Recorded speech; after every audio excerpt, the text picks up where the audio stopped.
Imaginez, vous êtes un voyageur venu d'une autre dimension. On vous envoie sur Terre pour une seule mission, prendre la mesure du niveau civilisationnel de l'époque où vous atterrissez.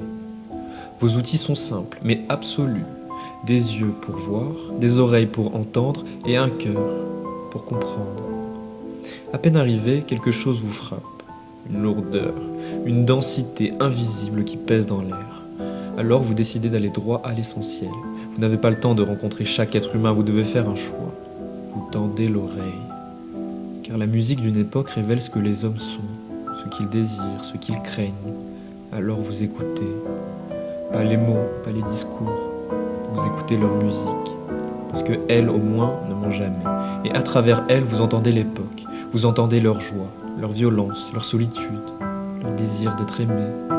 Vous entendez la cadence de leurs pas, la fréquence de leurs peurs et les harmoniques de leurs rêves. Vous découvrez que, selon les siècles, les humains chantent différemment. Il fut un temps où leur musique cherchait l'ordre, l'harmonie, l'alignement avec les astres. Un temps où jouer, c'était dialoguer avec Dieu. Puis vinrent les airs de conquête.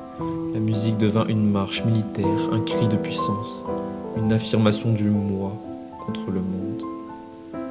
En avançant dans le temps, vous remarquez un basculement. La musique cesse d'être une marche. Elle se tourne vers l'intérieur. Des êtres qui, par leurs doigts, tentent de toucher l'invisible. Vous comprenez alors que la musique n'est plus seulement humaine. Elle devient une prière. Une tentative fragile de retourner vers l'origine, vers le beau absolu, vers ce que les hommes nomment Dieu.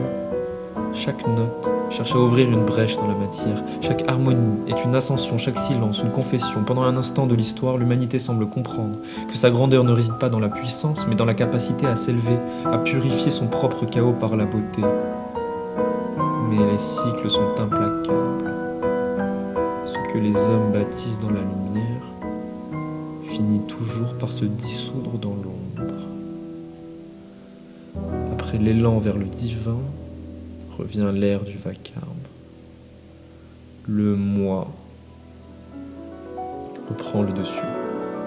La quête du sens se transforme en quête de sensation. La musique, elle aussi, retombe. Elle devient un produit, un refuge, une dérive, un outil de manipulation. Dans cette vidéo, je vais vous partager ce que je pense de la musique, parce qu'elle a une place dans ma vie et j'aimerais lui rendre hommage. Et au-delà de ça, je pense qu'elle en dit long sur l'époque que nous vivons, qui peut être la fin d'un cycle ou juste une passerelle. En tout cas, les acteurs qui y règnent nous en disent quelque chose. Mais peut-on vraiment hiérarchiser l'art et la musique ? Est-ce que Franz Liszt nous rend plus légers ? Est-ce qu'une musique peut nous rendre plus agressifs, plus orgueilleux, plus centrés sur nous-mêmes ? Nous sommes déjà enfermés dans la matière, et chaque jour, nous créons de nouvelles frontières entre nous. Des mensonges, des vices, des reproches. Il est naturel de suivre la mode, de vibrer avec son époque, de se laisser porter par ce qui naît, ce qui brille, ce qui paraît nouveau. Mais certaines nouveautés ne sont pas ce qu'elles prétendent être. Elles brillent, oui, mais ce sont des brillances creuses. Des choses qui attirent l'œil et qui, dans le fond, nous alourdissent. Ce sont des illusions confortables qui rassurent, elles occupent l'esprit. Elles donnent l'impression d'être à jour, dans l'air du temps, comme tout le monde. C'est normal, c'est naturel de suivre son époque. On a tous envie de faire partie du mouvement. Mais quand on regarde de plus près, on se rend compte que beaucoup de musique aujourd'hui joue sur ce qu'il y a de plus bas en nous. Sur nos réflexes, nos pulsions, nos manques, nos frustrations. Et ce n'est pas un hasard si elle est partout, tout le temps. Plus elle est omniprésente et moins on se pose de questions. On consomme, on bouge, on réagit, mais on ne s'élève plus.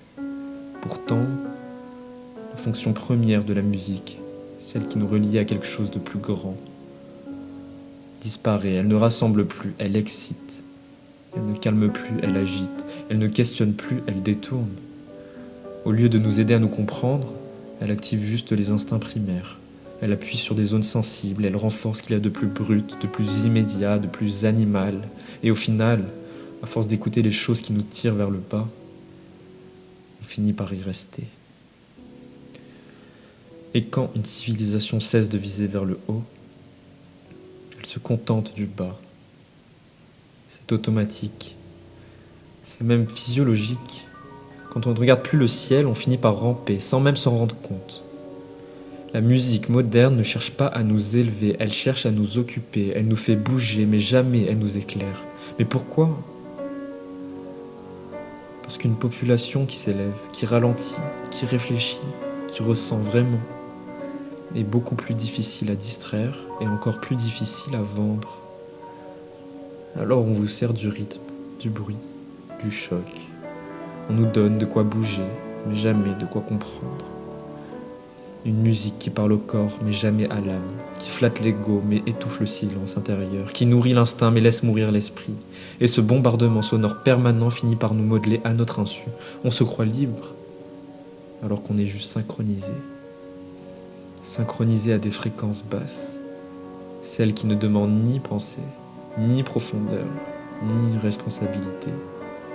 Voilà pourquoi certains souffrent sans savoir pourquoi. Parce qu'ils vibrent à une musique qui n'est pas la leur. Parce qu'ils vivent dans une ambiance qui les tire vers le bas et qui se vend comme un divertissement. Et si t'écoutes ça toute la journée, toute l'année, toute ta vie, comment veux-tu t'élever ? À force d'entendre ce qui nous abaisse, on finit par croire que c'est normal. Et tout ce qui pourrait nous sauver devient soudain trop exigeant, trop lent, trop profond, trop vrai. Alors oui, on est le produit de ce qu'on écoute. Et c'est précisément pour ça que on nous fait écouter n'importe quoi. Bon, à un moment, il faut dire les choses clairement. Ce n'est pas seulement que la musique nous tire vers le bas, c'est que nous, on a fini par s'y habituer. On a pris goût au bruit. On a confondu stimulation et émotion. On a oublié que le silence, le vrai, celui qui fait peur, c'est là où on se rencontre. C'est là où on se voit pour de vrai. Alors oui, c'est plus simple d'être agité que d'être lucide. C'est plus confortable d'être distrait que d'être présent. C'est plus facile d'être porté par le vacarme que de se tenir debout dans le calme. Mais ce confort a un prix. Parce qu'à force d'écouter ce qui nous abaisse, on devient ce que l'on fuit. On devient plat, prévisible et remplaçable. Une civilisation ne s'effondre pas d'un coup. Elle commence par cesser d'écouter ce qui l'élève. Puis elle perd le goût du vrai et l'idée du sacré. Puis elle marche sans horizon. Et un jour, elle réalise que ce n'est pas la musique qui a changé, c'est elle. Elle s'est éteinte lentement, note après note, fréquence après fréquence, comme une lumière qui ne sait même pas qu'elle s'affaiblit. Voilà la vérité. Ce n'est pas la musique qui détruit les hommes, ce sont les hommes qui se détruisent en choisissant la musique qui les détruit. Et la seule sortie, c'est de remonter la fréquence, d'oser écouter autre chose, d'oser ressentir autre chose, d'oser viser plus haut, même si personne ne regarde. Parce que l'élévation, ça commence toujours seul, dans une chambre, avec une musique que personne n'écoute.